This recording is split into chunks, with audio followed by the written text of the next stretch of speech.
Salut les tacos, j'espère que vous allez bien. On se retrouve aujourd'hui pour faire ma pioche à lire, à voir et à jouer pour le challenge de Guy Mostérieux.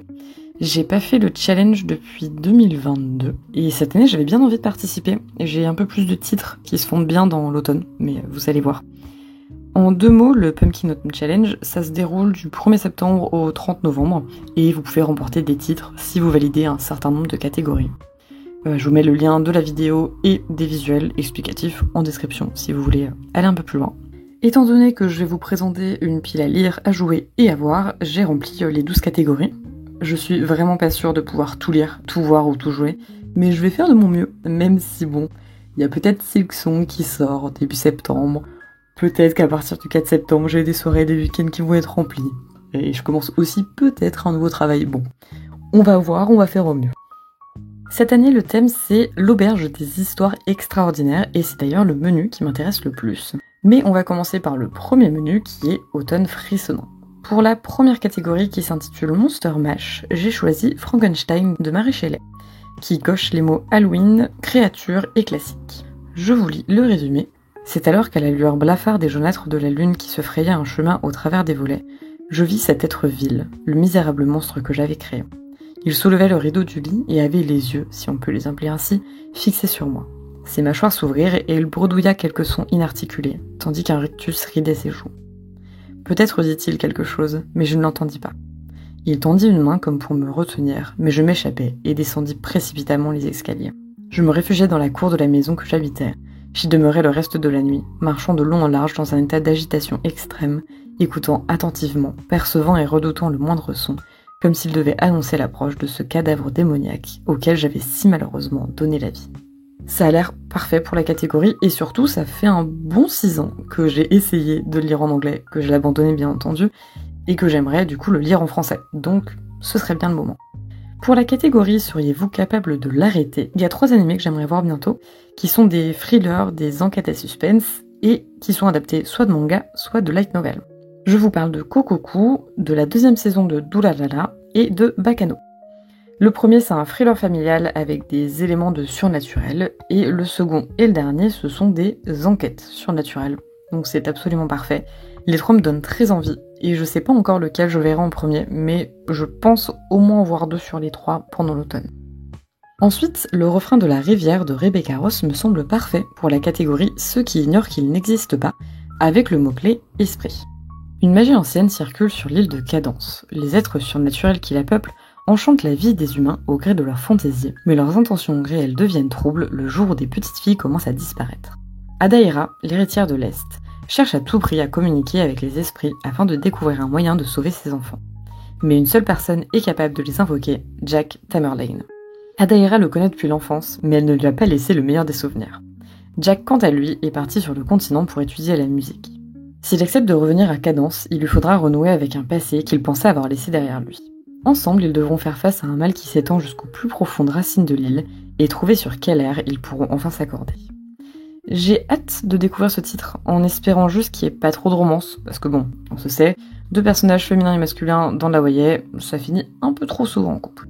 Pour la dernière catégorie du menu frissonnant, qui s'appelle Les songes maudits de Carmilla, j'ai choisi d'ajouter un peu d'horreur avec un revisionnage d'Alien de Ridley Scott et surtout le jeu Alien Isolation. C'est une œuvre que j'aime beaucoup et j'ai très envie d'enfin jouer à ce jeu qui me terrifie d'avance. J'ai vu des let's play il y a bientôt 10 ans, mais je n'ai jamais osé jouer et j'aimerais bien que cette année ce soit le cas. Passons donc au menu qui me plaît le plus cette année, Automne extraordinaire. La bonne auberge de la pierre levée et ses mots-clés fantasy et médiéval me font penser au Chevalier aux épines de Jean-Philippe Jaworski. Soupçonnée d'adultère, la duchesse Auderde de Bromael a été jugée, répudiée et emprisonnée. Le champion qu'on l'a accusé d'avoir trop aimé, le chevalier Edan de Vaumassel, lui a fait défaut au cours de son procès. Mais voici qu'1 an plus tard, le chevalier est de retour. Honni par les partisans de la duchesse comme par ceux du duc Ganelon, le sire de Vaumassel prétend vouloir restaurer son honneur et celui de la dame. Étrangement, il met toutefois plus de zèle à poursuivre les ravisseurs de jeunes gueux qu'à réparer sa faute. Pendant ce temps, la cour ducale se divise. Les armes courtoises pourraient être rapidement supplantées par les armes de guerre. Je veux absolument découvrir cet auteur d'ici la fin de l'année, et cette œuvre me fait de l'œil depuis un moment, donc j'aimerais bien la sortir, surtout que tous les tomes de la série sont sortis en poche, et qu'elle fait partie de mon challenge 12 mois 12 livres, donc ce serait super de le sortir. Ensuite, le chaudron, foudre et éclair de lune, avec sa magie, son fantastique et sa famille, me donne envie de me plonger dans La forêt de Grimm de Catherine Purdy. À l'orée de la forêt de Grimm, dans le village où Clara a grandi, les habitants sont protégés par le Sortes Fortunae. Ce livre magique, offert par la forêt, permet à chacun de réaliser son vœu le plus cher. Mais un beau jour, le livre disparaît et une malédiction s'abat sur la combe de Grimm. Aucun des villageois qui s'est aventuré dans les bois pour le récupérer n'est revenu. La mère de Clara s'est ainsi volatilisée sans laisser de traces. Ignorant les sombres prédictions de sa grand-mère, Clara ne pense désormais qu'à une chose, briser le mauvais sort et sauver les disparus. Aidée par son ami Axel et la mystérieuse cape rouge que lui a laissée sa mère, Clara devra percer des secrets gardés par la forêt.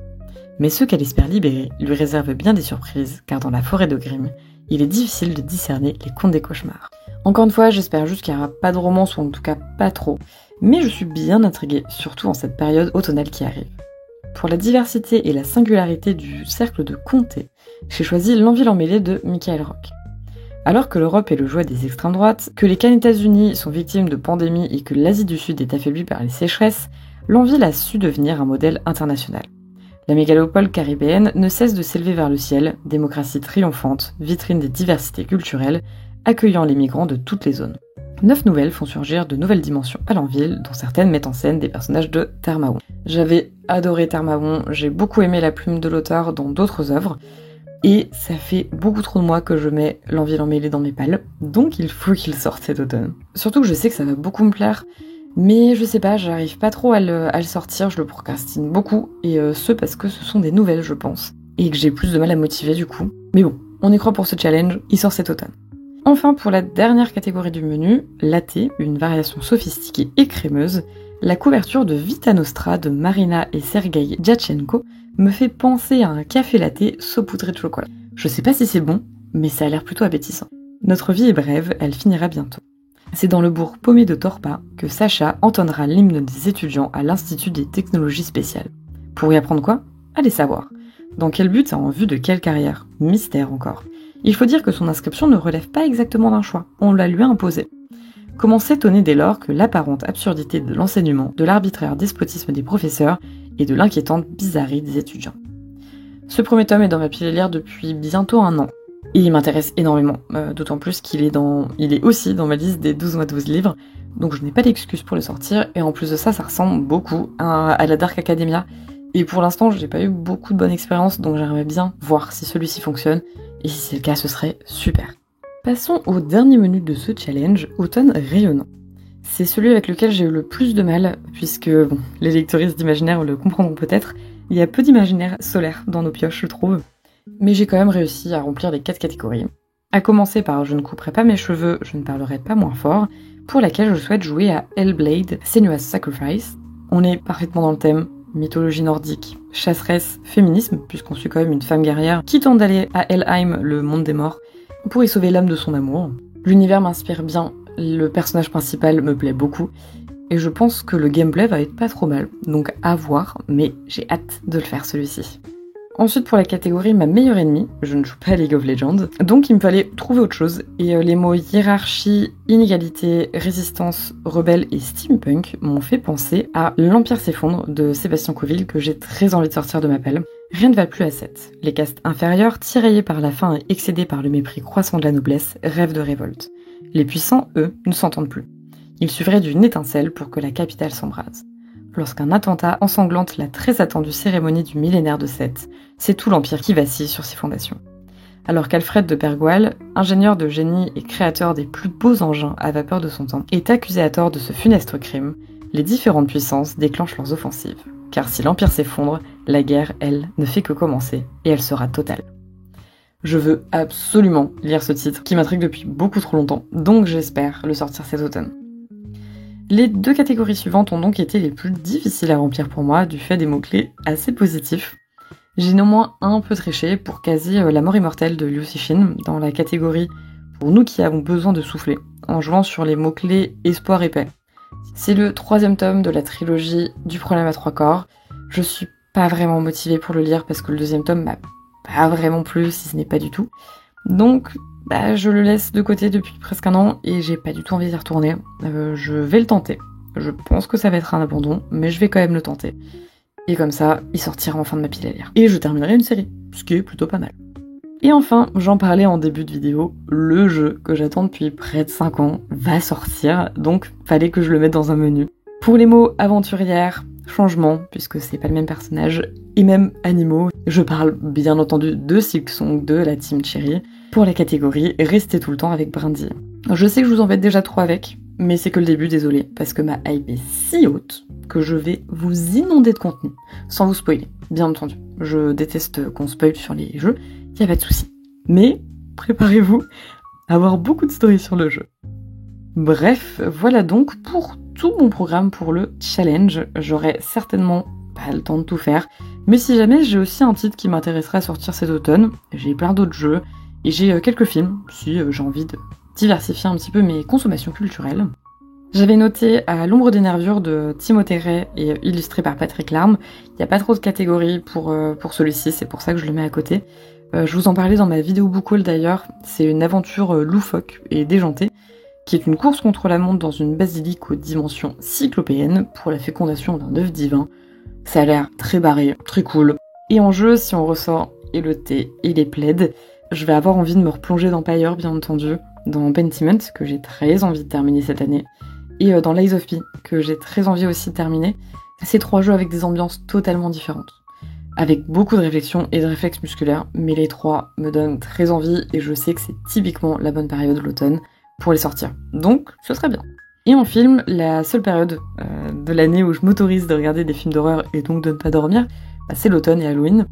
Donc cette année, j'aimerais enfin découvrir Midsommar et Titan, qui ont l'air plutôt d'être des thrillers psychologiques en soi, mais vraiment très cracra, donc à voir, mais j'aimerais bien enfin les visionner. Je vais m'arrêter là pour aujourd'hui, je suis très curieuse de savoir si vous faites le challenge cette année. Et si vous avez prévu une pioche à lire, à voir ou à jouer, n'hésitez surtout pas à me dire tout ça en commentaire. Je tenais aussi d'ailleurs à vous remercier pour votre soutien des vidéos depuis le début de l'année. La reprise a été un peu difficile et je vous suis très reconnaissante de regarder mon contenu et même d'y interagir. J'adore vos commentaires, c'est trop bien d'avoir vos avis sous mes vidéos. Comme je vous le disais, je commence un nouveau travail à la rentrée, donc je vais essayer de garder un rythme d'une vidéo toutes les 2 semaines. Je vais voir si le planning changera ou pas, je vous tiendrai au courant bien entendu. Encore merci et d'ici les prochaines vidéos, je vous souhaite de très belles découvertes comme toujours et à bientôt sur Instagram et sur la chaîne. À bientôt les tacos!